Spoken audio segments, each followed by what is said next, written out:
Buen día, mi nombre es Francisco Javier Ayala, soy estudiante de doctorado del CIMBESTAB Unidad Guadalajara y el día de hoy, aquí en el Congreso Sinergia 2021, vengo a presentarles un tema que se titula Estudio del convertidor CDCD doble dual bus con control de bidireccionalidad. Este tema es parte del tema de tesis que se está trabajando, el cual es un transformador electrónico de potencia, en el cual se le quiere poner como núcleo central este convertidor. Como contenido de esta presentación, se tiene una pequeña introducción acerca del tema, la topología del convertidor doble dual bus, ya sea en cuanto a su simulación y en cuanto al control de la corriente bidireccional, en el cual se utiliza un control PI, los resultados que se obtuvieron, que son de las señales de corriente y de voltaje, la señal de control PWM con diferentes ciclos de trabajo, la relación de ganancia y el ciclo de trabajo para diferentes valores, aplicación en un transformador electrónico de potencia, las discusiones, conclusiones y las referencias. Debido a que el aumento en el uso de las energías renovables ha motivado la evolución de las tecnologías de conversión de energía para su almacenamiento, la batería y el supercondensador, por ejemplo, son utilizados para satisfacer el equilibrio de energía entre la fuente que suministra la potencia y la demanda o la carga. Las fuentes de energía renovables tienen requisitos especiales en la calidad de la energía, los cuales hacen que se requieran convertidores con corriente de entrada continua y ondulaciones de baja corriente. Sin embargo, una de las características de la mayoría de las energías renovables es que no poseen el suficiente voltaje como para cargar directamente una batería, por lo cual es necesario un convertidor CDCD que aumente el voltaje y de esta manera poder cargar la batería. Existen diferentes tipos de convertidores. La mayoría, o los que más se utilizan, contienen transformadores. Los convertidores que contienen transformadores en su estructura pueden proporcionar relaciones de conversión más altas. Sin embargo, también existen convertidores que no utilizan transformadores, los cuales son los convertidores sin transformadores y que se basan en el uso de interruptores y condensadores. Son uno de los métodos más eficaces para lograr altas relaciones de conversión, evitando los inconvenientes de tener un transformador o un inductor acoplado. Uno de estos convertidores que no utiliza transformador es el convertidor doble dual bus, el cual puede ser considerado como un convertidor de impulso intercalado modificado debido a que la salida de las etapas de conmutación no están en paralelo, sino que están en serie entre ellos y con la fuente de entrada. Este convertidor tiene la característica de poder cancelar el porcentaje de corriente de entrada o corriente de rizo de acuerdo con el ciclo de trabajo con el que se encuentre. La corriente de ondulación o corriente de rizo puede incluso ser totalmente suprimida para algunas ganancias de voltaje debido a el ancho del pulso de los PWM. Dentro del tema de convertidores, nosotros estamos trabajando con el núcleo central de un transformador electrónico de potencia. ¿Por qué? Dentro de la estructura del transformador electrónico de potencia se tiene como núcleo central una etapa de conversión CDCD. Dentro de estos convertidores están los convertidores que son aislados, como por ejemplo el DAP, que es utilizado para este tipo de aplicaciones. Sin embargo, los convertidores CDCD bidireccionales no aislados de alta frecuencia se están convirtiendo en un centro de atención, ya que su relación de ganancia de voltaje y el tipo de control los hace más sencillos que los que son convencionalmente aislados. La topología del convertidor doble dual bus se presenta en la figura 1. Básicamente, esta topología se divide en dos ramas, que es la rama 1 y la rama 2. En la rama 1 se presenta batería 1, inductor 1, switch 1 negado y capacitor 1. En la rama 2 se presenta todo aquel componente que tiene subíndice 2. La idea principal o aplicación importante de esta topología es suministrar energía a la batería 2 con la batería 1 de la siguiente forma. La batería 2 es cargada mediante la suma del capacitor 1 más el capacitor 2, es decir, batería 2 es igual a capacitor 1 más capacitor 2 menos batería 1. En la figura 2 se muestra la simulación de la topología del convertidor doble dual bus. Para esto se utiliza la herramienta Simulink MATLAB, donde se utiliza la librería en Simscape para replicar el circuito de la figura 1. Aquí se utilizan componentes como por ejemplo baterías. Estas baterías tienen las características de tener un nivel de voltaje, un tiempo de respuesta y un porcentaje de carga. Para esta aplicación o para este estudio, la batería 1 es de 110 volts con 0.5 segundos de respuesta y el 100% de su carga. Para la batería 2 se tiene que es de 470 volts, 0.5 segundos de respuesta y el 100% de su carga. Los componentes son capacitores 2 y 1, los cuales son de 10 microfaradios, inductores 1 y 2, los cuales son de 250 microhenrios, y los interruptores, que para este caso son MOSFETs. Los MOSFETs son controlados mediante la señal que les llega del control PWM, que no es igual ni tampoco podríamos decir que se compensan unas con otras, sino que cambian dependiendo del tiempo. Esto lo vamos a ver más adelante. Y por último, se utiliza esta resistencia únicamente para medir la corriente que controla todo el circuito o toda la topología. La corriente que es controlada mediante la topología anterior se lee y entra a este control PI. Este control básicamente lo que hace es dar varias señales PWM de salida para controlar cada uno de los interruptores. Se utiliza este diagrama básico de la figura 3, donde se tiene un punto de referencia o una señal de referencia o un set point. La señal de lectura de la medición que mencionamos anteriormente, se tiene el error de la señal de referencia con la señal medida, entra un control PI, este control tiene una constante de proporción 0.5, una constante de integración de 850, adapta esa señal y la convierte a un valor D, que es un ciclo de trabajo o un valor del ciclo de trabajo. Este ciclo de trabajo es comparado mediante dos señales triangulares que están desfasadas 180 grados una de la otra. Estas señales nos dan como resultado 4 valores o 4 señales PWM, las cuales cambian dependiendo del control PI. Dentro de los primeros resultados que se pueden observar es el del control de la señal de corriente. En la figura 4, parte superior, se muestra el set point o la señal de referencia.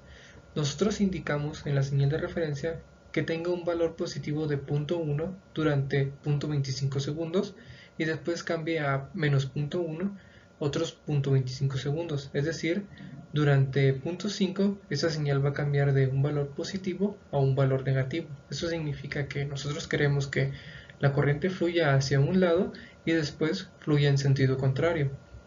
En la parte de abajo de la figura 4 se observa el control o la señal medida de corriente. Se puede observar que la señal tiene un valor negativo y después crece y se mantiene a 0.1 positivo, como en el set point. Después de 0.25 segundos baja y se mantiene en un valor negativo de menos 0.1, tal cual se muestra en el set point. Es decir, el control es exacto, el control es preciso y el control se hace de manera adecuada. Dentro de lo que se mencionó en la simulación de la topología, se mencionó que se utilizaron unas baterías de la librería Simscape, donde en esas baterías se especificaron 3 valores, que es el voltaje, que por ejemplo fue 110 volts para la batería 1 y 470 para la batería 2. Además de eso se especificó el tiempo de carga, que fueron tiempo de respuesta, 0.5 segundos, y también se mencionó el porcentaje de carga, que era en 100% para ambas. Menciono esto porque idealmente las baterías no muestran un comportamiento como el de estos resultados. ¿Por qué? Porque nosotros hacemos el control de la corriente para ser más rápidos en el control, debido a que las baterías pueden tardar mucho tiempo en cargarse. Entonces, modificando el parámetro del tiempo de respuesta para cada una de las baterías, se puede observar este tipo de imágenes que se muestran en la figura 5, donde, volviendo a lo del control de la diapositiva pasada, se tiene que para 0.25 segundos hay un voltaje positivo, lo que indica que batería 1 transfiere su energía a batería 2, y como se muestra en la figura de abajo, la batería 2 incrementa su voltaje durante 0.25 segundos. Después de esos 0.25 segundos, la batería empieza a descargarse, lo cual indica que la corriente se ha invertido, como se mostró en la diapositiva pasada. Esto quiere decir que si el voltaje en la batería 2 empieza a decrecer, el voltaje en la batería 1 debería incrementar, y esto puede ser observado en la figura 5. Como parte de resultados para la señal de control, se tiene la figura 6, donde se muestra el comportamiento para este estudio en específico. Es decir, mencionamos que para 0.25 segundos la corriente debería de ser positiva. Aquí se muestra que durante los primeros 0.25 segundos se tiene un ciclo de trabajo del 60% o 0.6 y después incrementa y se mantiene en 0.7. Pasados los 0.25 segundos, se tiene que el ciclo de trabajo vuelve a caer a 60%. Esto quiere decir que durante un tiempo el ciclo de trabajo de los interruptores estará en 60% y después pasará al 70% y de nuevo pasará al 60% dependiendo de la ganancia con la que se esté trabajando. Esto lo vamos a ver más adelante. En la figura 7 se muestran las señales que van a los interruptores cuando se tiene un ciclo de trabajo del 60%. Esto ocurre cuando estábamos al principio del control, es decir, de la diapositiva pasada nosotros teníamos que al principio eran 60%, después incrementaba al 70% y luego disminuía al 60%. Aquí nosotros estamos trabajando con el 60% del ciclo de trabajo.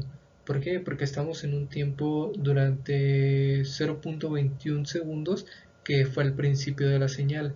Esto debido a la ganancia. En ese momento la ganancia que se tenía era para trabajar con el 60% del ciclo de trabajo. Después nosotros cambiamos al 70%, el cual se muestra en la siguiente diapositiva. En esta diapositiva podemos observar la figura 8, donde se muestra que para 0.21 segundos, que si recordamos en la diapositiva del control, se tenía que era un valor de 70%. Aquí nos marca que estamos alrededor de 14 microsegundos, es decir, desde el alto a este punto son 14 microsegundos. Nosotros estamos switchando los interruptores a 50 kHz, es decir, a 20 microsegundos. Por lo tanto, estamos al 70%, es decir, tenemos 70% encendido y el 30% en apagado.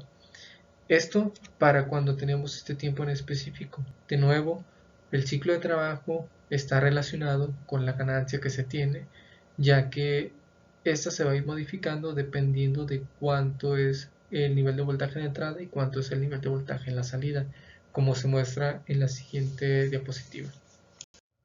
En la presente diapositiva se muestra en la figura 9 del lado derecho la relación de la ganancia y el ciclo de trabajo.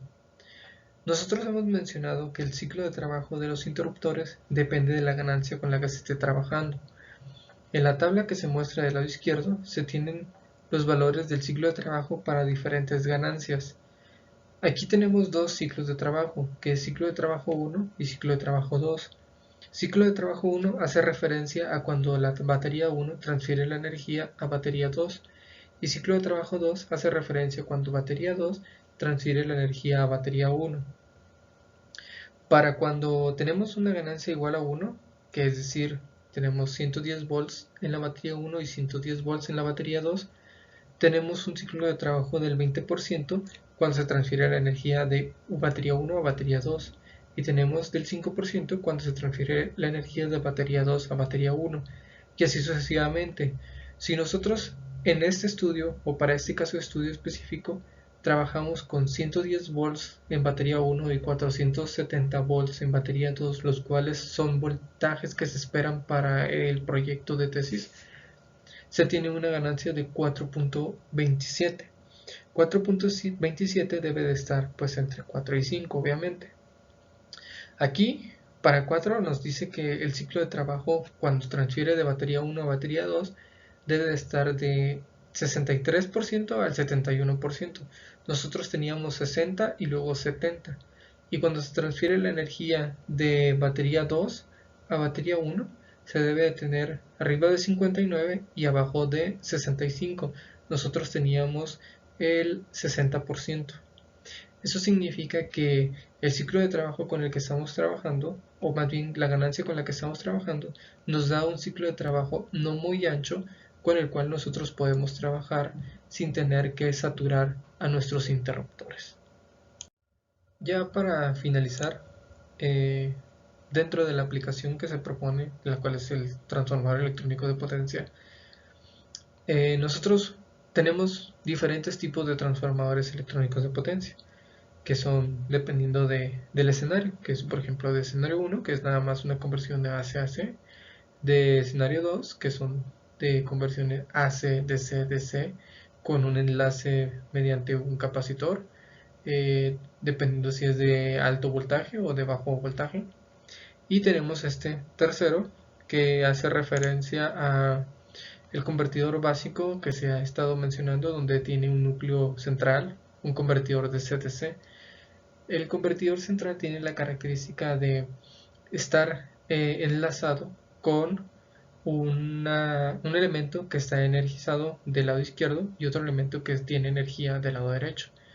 Por eso nosotros proponemos este convertidor, el cual pues es más sencillo, es menos costoso y puede hacer la misma operación que hace un convertidor DC tradicional para la aplicación de un transformador electrónico de potencia.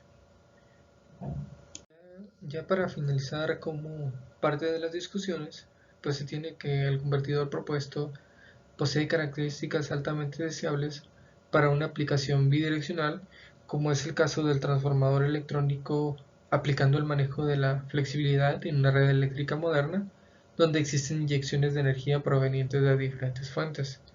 Se presentan los resultados que permiten validar el uso de la topología elegida, así como los resultados que indican la pertinencia en el desempeño del convertidor, y posteriormente pues se trabaja para implementar un prototipo del convertidor y llevarlo a escala para poder aplicarlo en el transformador electrónico de potencia.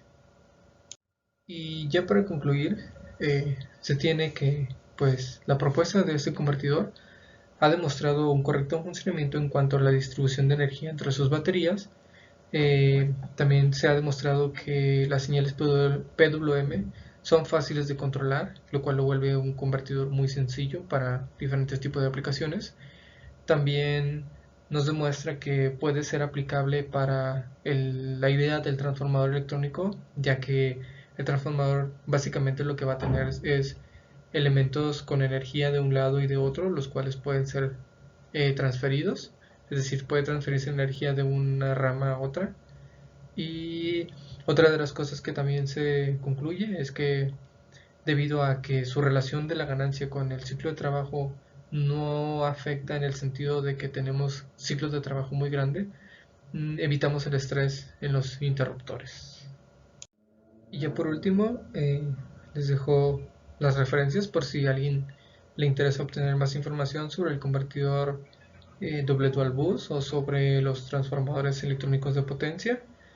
Y sin más por agregar, pues acá les dejo los correos de los autores, en este caso su servidor, Francisco Javier, Juan Manuel, que es el director de tesis, y Julio César, que es un asesor que nos ayuda con lo del convertidor doble dual bus. Y ya para finalizar, pues agradecer que hayan estado en esta plática y desearles un buen día.